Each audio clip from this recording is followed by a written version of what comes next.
श्री राधे राधे, श्री राधे राधे। श्री भागवत सार में 151 जगत में किसी को रुलाना मत, खुद रो लेना, रोने में पाप नष्ट होता है। किसी को आप रुलाना मत, आप खुद रो लेना, रोने से हमारा पाप नष्ट हो जाता है। 152 बारंबार भगवान का स्मरण करने से भाव शुद्ध होते हैं।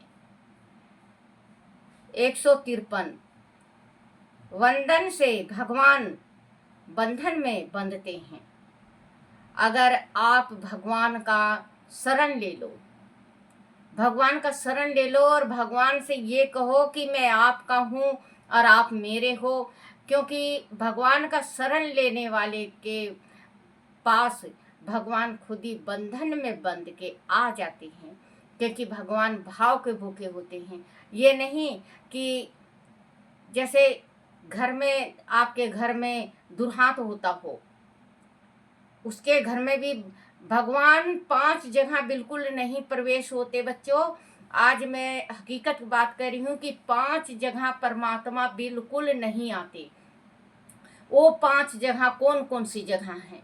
जैसे मान लो आपके घर में है, आपके घर में जैसे आपके बच्चे हैं, और अगर बाहर का कोई आ जाता है, कोई बहन बेटी का बच्चा या पड़ोसी का बच्चा, और आप खाना खिला रहे हो और उस खाने में अगर आपने दुर्हांत कर दिया, जैसे आप अपने बच्चे को अच्छा खिला रहे हो और दूसरे बच्चे को अगर आप सूखी रुखी दे रहे हो, तो वो उस घर का दुर्हांत है। उस घर में माँ लक्ष्मी का वास नहीं होता, उस घर में देवी पितर का वास नहीं होता।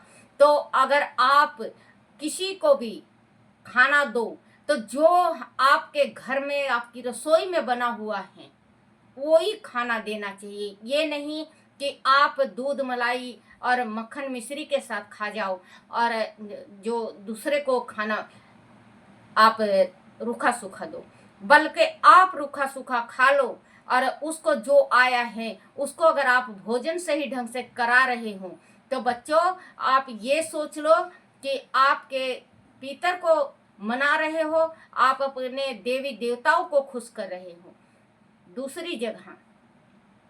दूसरी जगह अगर हमारी ननद आती है, हर एक घर की बात बता रही हूँ, अगर ननद आते हैं या ननद के बच्चे आते हैं, उनको देख के आप मुंह सिकोड़ते हो, नाक सिकोड़ते हो, चुगलियां करते हो, उसके घर में पितर का वास नहीं होता, उसके घर में पितर दोष लग जाता है। जिस घर में ननद का निरादर होता है और जिस घर में ननद को देख के जला जाता है, उस घर से पितर रुष्ट हो जाते हैं। वो चाहे कितना भी पितर को मना लो, कितना भी सप्ताह कर लो, लेकिन उसके घर का पितर कभी नहीं मनता। जिस घर में पितर को देख के बहू मुंह चढ़ाए, सॉरी बच्चों, अगर ननंद को देख के मुंह चढ़ाती है, चाहे छोटी ननंद हो चाहे बड़ी ननंद हो, कहते हैं छोटी ननंद हो चाहे बड़ी ननंद हो, ननंद 1.5 सास होती है, ननंद सास से भी बड़ी होती है, लेकिन मानते नहीं है बच्चों। आजकल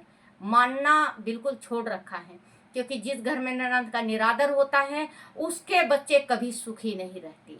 एक बात गांठ बना के रख लेना, अगर आप अपनी ननंद को बुला रहे हो तो इज्जत मान के साथ देखो। लेने देने की भूख किसी को नहीं होता, लेने देने का भूख नहीं होता, मान का भूख होता है। तीसरी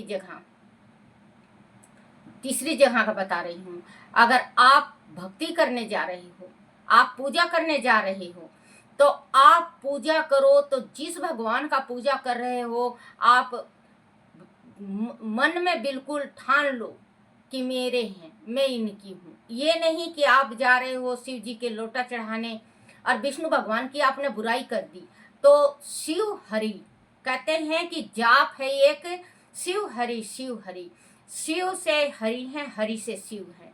अगर आपने शिव का आप पूजा कर रहे हो और विष्णु को आप बुरा भला कर रहे हो, तो आपको आपके घर में पीतर दोष लग जाएगा, आपके घर का देवी देवता सब बाहर चले जाएंगे। चौथी जगह का, जैसे हम सभा में बैठे हैं, सभा में बैठने के सभा की बात सुनो, अपना मत इधर उधर चुगली करने लगो। आप ये नहीं कि सास की चुगली करने लगे या बहू की चुगली करने लगे या बेटी की चुगली करने लगे या बेटा की चुगली करने लगे, क्योंकि वहाँ अगर आप जैसे कीर्तन में जा रहे हो, सत्संग में जा रहे हो, तो वही सत्संग का बस सुनो, ये नहीं कि अपने घर की स्टोरी सुनाने लग जाओ। इससे हमारे जो पितर हैं वो रुष्ट हो जाते हैं, हमारे देवी देवता रुष्ट हो जाते हैं। तो बच्चों, ये 4-5 जगह आप कहीं जाओ, तीर्थ जा रहे हो, अगर आप तीर्थ जा रहे हो तो आप भगवान के हो जाओ। ये नहीं कि तीर्थ जा रहे हो आप अपनी माँ के चुगलियाँ चालू कर दी, अपनी सास की कर दी, अपने ननद की कर दी। आपका जो इतना पैसे लगा के जाते हो तीर्थ करने, गंगा नहाने जाते हो, तो कोई फायदा नहीं। इससे अच्छा आप घर ही में नहाओ। और सही बताऊं बच्चों, अगर आपकी माँ और पिता जीवित हैं तो आपका चारों धाम का तीर्थ रद्द हो जाता है, बेकार हो जाता है, क्योंकि तीर्थ माँ बाप होते हैं। अगर आप तीर्थ कर रहे हो और आपके माँ बाप ने तीर्थ नहीं कर रखा है, तो आप नरक में चले जाओगे, बिल्कुल आप नरक में चले जाओगे। पहले आप अपने माँ बाप को तीर्थ कराओ, फिर इसके बाद आपका, क्योंकि आपके माँ बाप को तीर्थ कराओगे तो साथ में आपका भी तीर्थ हो जाएगा। अगर आप जा रहे हो, माँ बाप को आप घर में बंद करके जा रहे हो, बद्रीनाथ, केदारनाथ, कैलाशी, हरिद्वार, तो बच्चों कोई फायदा नहीं। मेरी मानो, अगर आपको मन कर रहा है, कहते हैं सारा तीर्थ बार बार गंगा सागर है, एक बार उस गंगा सागर का पुण्य बता रही हूँ आज मैं आपको। अगर आपको मन कर रहा है, आपकी माँ है, विधवा माँ हो या सुहागन हो, माँ बाप हो, तो माँ बाप को बिठा के उनके चरणों को धो के, बच्चों चरणों को धो के, गंगा जल से चरणों को धो के और आप स्नान कर लो, चारों तीर्थ का पुण्य आपको तुरंत मिल जाएगा।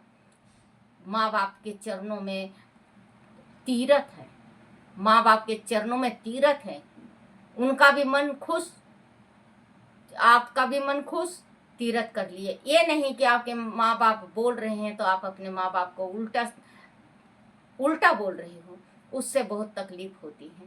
एक उपाय बच्चों, राधे राधे, एक उपाय बता रही हूँ। जैसे आपके गृहस्थी में ज़्यादा कलेश होता हो, आपके गृहस्थी में बहुत ज़्यादा कलेश हो रहा है, तो आपको क्या करना है, आप साबुत वो लो, नमक 7 डली,